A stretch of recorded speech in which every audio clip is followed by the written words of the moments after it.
Hello friends, బేసిక్గా తెలంగాణ రాజకీయాన్ని కనుక మనం గమనిస్తే BJP social media, BRS social media ఒకటే వాదన చేస్తున్నాయి డిసెంబర్ 2023 నుంచి.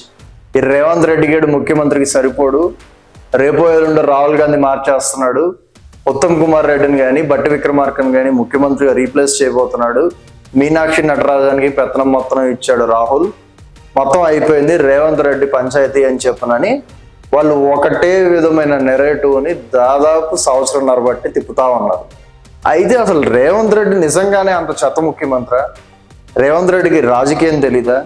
ఏమీ లేకుండానే ప్రజలు అతనికి 64 సీట్లు ఇచ్చారా అని చెప్పి నేను డిస్కస్ చేసుకోవడం కోసమే ఈ వీడియో. మేము ఈ వీడియోలో రేవంత్ రెడ్డి చేసిన ప్రతి పని మంచి అని చెప్పి మేము చెప్పట్లేదు, కానీ రేవంత్ రెడ్డి యొక్క రాజకీయ చతురత గురించి చెప్పటమే ఈ వీడియో యొక్క లక్ష్యం. టాపిక్లోకి వెళ్తే, రేవంత్ రెడ్డి మొట్టమొదట చేసిన పని హైడ్రాన్ తీసుకొని రావటం. హైడ్రాన్ తీసుకొని వచ్చి మీరు గమనిస్తే 2018 ఎన్నిక, 2023 ఎన్నిక, 2014లో టీడీపీకి కొన్ని సీట్లు వచ్చినాయి, కాంగ్రెస్కి కొన్ని సీట్లు వచ్చినాయి సిటీలో, కానీ 18-23 ఎన్నికల్లో టీఆర్ఎస్ క్లీన్ స్వీప్ చేసింది హైదరాబాద్ మొత్తాన్ని. సో రేవంత్ రెడ్డి చేసిన మొట్టమొదటి రాజకీయ పని ఏంటి అని అంటే, ఎవరైతే కన్స్ట్రక్షన్ డిపార్ట్మెంట్లో ఉన్న పెద్ద పెద్ద బడా వ్యాపారవేత్తలు ఉన్నారో, రియల్ ఎస్టేట్ వర్గానికి సంబంధించిన వారు ఉన్నారో, వాళ్ళందరినీ బీఆర్ఎస్ నుంచి కాంగ్రెస్ వైపు లాగటానికి హైడ్రా అనే ఒక భూతాన్ని తీసుకొని వచ్చాడు.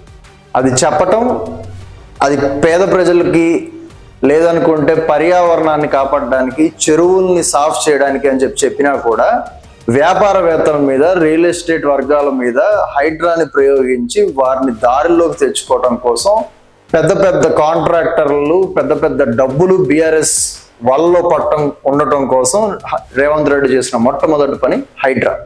కొంతమేరకు సక్సెస్ అయ్యాడనే చెప్పుకోవాలి. రేవంత్ రెడ్డి ఎంత సక్సెస్ అయ్యాడు హైడ్రాని తీసుకురావటం మూలంగా? పేద ప్రజలు దూరం అయిపోయారా?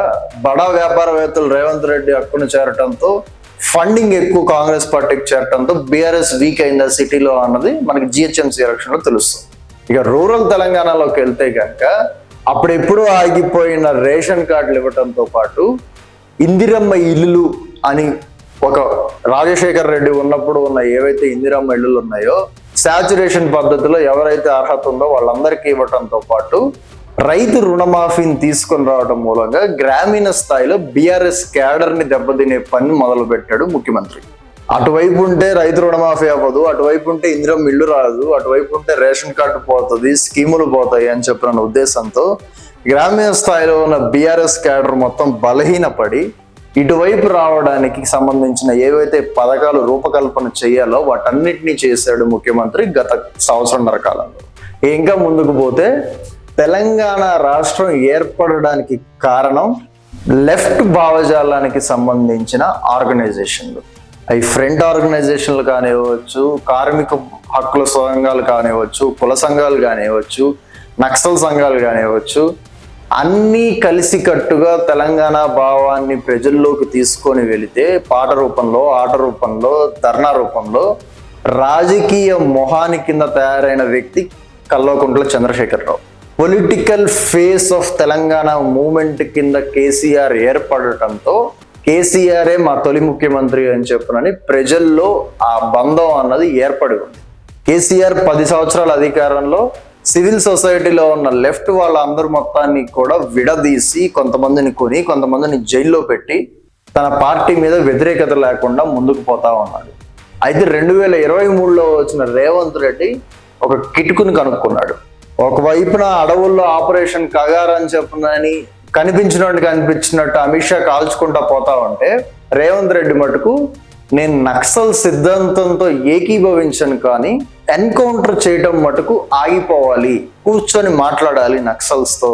నక్సల్ సిద్ధాంతం కూడా పేద ప్రజల కోసమే, వాళ్ళు ఇంకొక రూపంలో సమస్యను చూస్తా ఉంటే ప్రజాస్వామికంగా ఏర్పడిన ప్రభుత్వాలను నడిపే మనం ఇంకొక రూపంలో ఆ సమస్యను చూస్తా ఉన్నాము, ఇద్దరం కలిసి కూర్చొని మాట్లాడి పేద ప్రజలకి న్యాయం చేయాలి అని చెప్పనని రేవంత్ రెడ్డి ఏ కాంగ్రెస్ ముఖ్యమంత్రి తీసుకునే లైన్ తీసుకున్నాడు. కాంగ్రెస్ ముఖ్యమంత్రులు అంటే మనకు గుర్తొచ్చేది సల్వాజుడుంలు, ఆపరేషన్ గ్రీన్ హంట్లు, చిదంబరాలు, రాజశేఖర్ రెడ్లు, ఎన్కౌంటర్లు చేయటాలు, ఇవే గుర్తొస్తాయి. కానీ రేవంత్ రెడ్డి మటుకు వినూత్నమైన ఎత్తుగడతో ముందుకు పోతా ఉన్నాడు. దాని వెనకాల కారణం లెఫ్ట్ సొసైటీలో ఉన్న ఎవరైతే ప్రొఫెసర్లు, కళాకారులు, సాంఘిక సంక్షేమ శాఖకు సంబంధించిన ఎవరైతే యాక్టివిస్టులు ఉన్నారో వాళ్ళందరినీ ప్రభుత్వానికి మద్దతుగా ఏర్పరచుకొని బీఆర్ఎస్ సమాజంలో లేదనుకుంటే తెలంగాణలో జరుగుతున్న ప్రభుత్వ వ్యతిరేక పోరాటాలకి వాళ్ళ మద్దతు లేకుండా చేయటంతో రాజకీయంగా బీఆర్ఎస్ ని దెబ్బతీయొచ్చు అని చెప్పనని రేవంత్ రెడ్డి నక్సల్ సిద్ధాంతాన్ని మీద పెట్టుకోవటంలో ఉన్న ఎత్తుగడ. ఇక రేవంత్ రెడ్డి వేసిన ఇంకొక మాస్టర్ స్ట్రోక్ ఏంటి అని అంటే బీసీ రిజర్వేషన్ ని 42% పెంచడం. బేసిక్ గా ఇది తెలంగాణలో రేవంత్ రెడ్డికి ఉపయోగపడటంతో పాటు దేశవ్యాప్తంగా రాహుల్ గాంధీకి, కాంగ్రెస్ పార్టీకి కూడా ఉపయోగపడబోతుంది. ఇది ఒక తెలంగాణ మోడల్ కింద మిగిలిపోబోతుంది.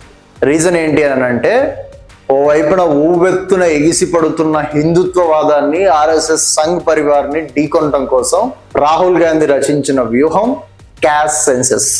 కులగణన చేసి బీసీలకి ఎంతమంది జనాభా ఉంటే అన్ని హక్కులు మేము ఇస్తాము అని చెప్పునని, దానికి తగ్గట్టుగా రిజర్వేషన్ పెంచుతామని చెప్పునని రాహుల్ గాంధీ దేశవ్యాప్తంగా తిరుగుతా ఎన్నికల ప్రచారంలో హామీ చేసుకుంటా వస్తున్నాడు. కానీ కర్ణాటక, తెలంగాణ, హిమాచల్లో మినహా కాంగ్రెస్ పార్టీ ఎక్కడా కూడా దేశంలో సొంతగా అధికారంలో లేదు. సో ఎక్స్పెరిమెంట్ చేయాల్సింది ఖచ్చితంగా తెలంగాణ, కర్ణాటకలోనే. దానిలో భాగంగానే మొట్టమొదటగా కులగణన చేశాడు రేవంత్. కులగణన చేసి క్యాస్ట్ సెన్సెస్ రిపోర్ట్ బయటకు వచ్చిన తర్వాత ప్రొఫెసర్ కంచె ఐలయ్య అధ్యక్షతన ఒక కమిటీని ఏర్పాటు చేసి దాని మీద సూచనలు తీసుకొని బీసీ రిజర్వేషన్ ని 42% పెంచుతాను అని చెప్పనని అసెంబ్లీలో తీర్మానం చేసింది. ఆర్డినెన్స్ తెచ్చి మోడీకి పంపాడు రేవంత్. ఇది ఎందుకు మాస్టర్ స్ట్రోక్ అని అంటే బీఆర్ఎస్ పార్టీ ఒక వెలమల పార్టీ. బీఆర్ఎస్ పార్టీ అధికారంలో ఉండి తెలంగాణ తీసుకొచ్చిన పార్టీ అనే ఒక ఐడెంటిటీతో అధికారంలోకి రాగలిగింది. అంతే తప్పితే కుల ఈక్వేషన్స్ కలిసి వచ్చి బీఆర్ఎస్ పార్టీ ఇంతవరకు ఒకసారి కూడా అధికారంలోకి రాలేదు. 2018లో టీడీపీ, కాంగ్రెస్ పొత్తు మరీ అసహ్యంగా తెలంగాణ ప్రజలకు అనిపించటం, చంద్రబాబు నాయుడు మళ్ళీ వచ్చేస్తున్నాడు తెలంగాణలోకి అని చెప్పనని అనిపించడంతో 88 సీట్లు బీఆర్ఎస్కి ఇచ్చారు. కానీ బీఆర్ఎస్కి బీసీలలో బలం అన్నది తగ్గిపోతా ఉంది. సౌత్ తెలంగాణలో కాంగ్రెస్కి బీసీల్లో బలం ఉంటే నార్త్ తెలంగాణ మొత్తం బీజేపీ హిందుత్వవాదంతో ఆదిలాబాద్, నిజామాబాద్, కరీంనగర్ జిల్లాల్లో బీసీలు మొత్తాన్ని లాగేసుకుంటున్నాయి. బీసీలు గనక బీఆర్ఎస్ జోలికి పోకపోతే బీఆర్ఎస్ మళ్ళీ అధికారంలోకి రావడం అసాధ్యం. బీఆర్ఎస్ 2028కి గనక నెంబర్ 2 పొజిషన్లో గనక లేకపోతే రేవంత్ రెడ్డి మళ్ళీ ముఖ్యమంత్రి కావడం తథ్యం. ఇలా ఒక దూరదృష్టితో, ఒక విజన్తో బీసీ రిజర్వేషన్ 42% అని చెప్పడం తీసుకొచ్చాడు రేవంత్. సో ఇది కూడా ఒక మంచి స్ట్రాటజీ రేవంత్ రెడ్డి పొలిటికల్ ఫ్యూచర్కి. ఇంకొకటి మనం అబ్జర్వ్ చేస్తే సిబిఐ కేసు, కాళేశ్వరం ప్రాజెక్టే కాంగ్రెస్ పార్టీకి టర్నింగ్. 2023లో కూడా కేసీఆర్ మళ్ళీ వచ్చేస్తాడు, మూడోసారి ముచ్చటగా ముఖ్యమంత్రి అవుతాడు అని చెప్పనని అనుకుంటున్నప్పుడు మేడిగడ్డ కొలాప్స్ కావడం ఏదైతే టర్నింగ్ పాయింట్ ఉందో దాన్ని బ్యాంక్ ఆన్ చేసుకొని, దాన్ని క్యాషింగ్ చేసుకొని కాంగ్రెస్ పార్టీ కాళేశ్వరం మీద కేసీఆర్ని దుమ్మెత్తిపోస్తుంది. అధికారంలోకి వచ్చిన ఎమ్మటనే కాళేశ్వరం మీద అవినీతిని బయట పెడతాము, మెగా కృష్ణారెడ్డి, కేసీఆర్, హరీష్ రావు, కేటీ రామారావు, సంతోష్ రావు, ఎవరెవరైతే దీని వెనకాల ఉన్నారో వాళ్ళందరూ జైలుకి వెళ్లాల్సిందే అని చెప్పని కాంగ్రెస్ నేతలు ఏదైతే మొదటి నుంచి కూడా వాదన చేసుకుంటా వస్తా ఉన్నారో పీసీ ఘోష్ కమిషన్ రిపోర్ట్ రావడంతో వాటన్నిటికి బలం చేకూర్చింది. ఇప్పుడు ఒక శాస్త్రీయమైన రిపోర్ట్ రేవంత్ దగ్గర ఉంది. రేవంత్ తనంతట తాను సిట్ ఏర్పాటు చేసి కేసీఆర్ని కానీ కేటీఆర్ని కానీ అరెస్ట్ చేస్తే ఇదొక ప్రతీకార రాజకీయ చర్య. రేవంత్ని కేసీఆర్ అరెస్ట్ చేశాడు కాబట్టి కేసీఆర్ని రేవంత్ మళ్ళీ అరెస్ట్ చేస్తున్నాడు అని చెప్పనని ప్రజల్లో సానుభూతి వెళ్తుంది అని నాకు సంబంధం లేదు.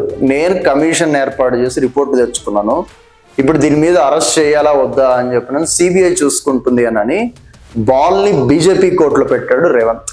రేపు పొద్దున ఒకవేళ గనక బీజేపీ, బీఆర్ఎస్ కలిసి ఎన్నికల్లో పొత్తు పెట్టుకోవాలని అనుకుంటే చూసారా, కాళేశ్వరం కేసు నుంచి తప్పించుకోవడానికి బీజేపీ ముందు సాగిలపడ్డాడు కేసీరావు, లేదనుకుంటే కేటీఆర్ అని చెప్పనని రేవంత్ రెడ్డి ఒక తెలివైన వాదనని ప్రజల్లోకి తీసుకెళ్లే అవకాశం ఉంది.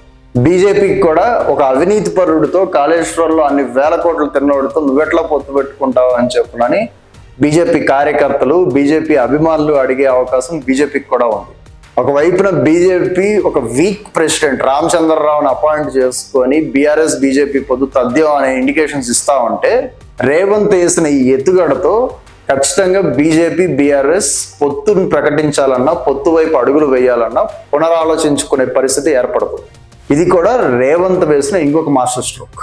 మొత్తంగా గమనిస్తే సంవత్సరంన్నరలో రేవంత్ చేసిన తప్పులు ఉన్నా కూడా రేవంత్ వేసిన రాజకీయ ఎత్తుగడలన్నీ మనం గమనించుకుంటా ఉంటే రేవంత్ని ఓడించటం అంత ఈజీ కాదు. మీ దగ్గర డబ్బులున్నా, రేవంత్ రెడ్డి బదనామైనా కూడా ఆయన సంవత్సరంన్నర పాలన చూస్తే ఖచ్చితంగా ఎన్నికల సమయంలో రేవంత్కి వ్యతిరేకంగా యాంటీ వేవ్ ఒకటి తెలంగాణలో క్రియేట్ అయ్యి కేసీఆర్ పరిగెత్తుకుంటా వచ్చి కుర్చీలో కూర్చోవటం అన్నది దాదాపు అసాధ్యం. కానీ రేవంత్ ఈ పనులతో మళ్ళీ ముఖ్యమంత్రి అవుతాడా అని అంటే తెలంగాణ ప్రజలు ఏమనుకుంటున్నారో అన్నది మనం గమనించాలి. తెలంగాణ ప్రజల మనసులో ఏమున్నది అన్నది రేపు రాబోయే పంచాయతీ ఎన్నికల్లో బయటపడబోతుంది. సెమీఫైనల్ అయిన పంచాయతీ ఎన్నికల్లో ఏ ఫలితం వస్తుందని మీతో పాటు మేము కూడా ఆసక్తి ఎదురు చూస్తున్నాం. సంవత్సరంన్నర రేవంత్ పాలన గురించి మీరేమనుకుంటున్నారో కామెంట్స్లో తెలియజేయండి. వీడియో చూసినందుకు ధన్యవాదాలు.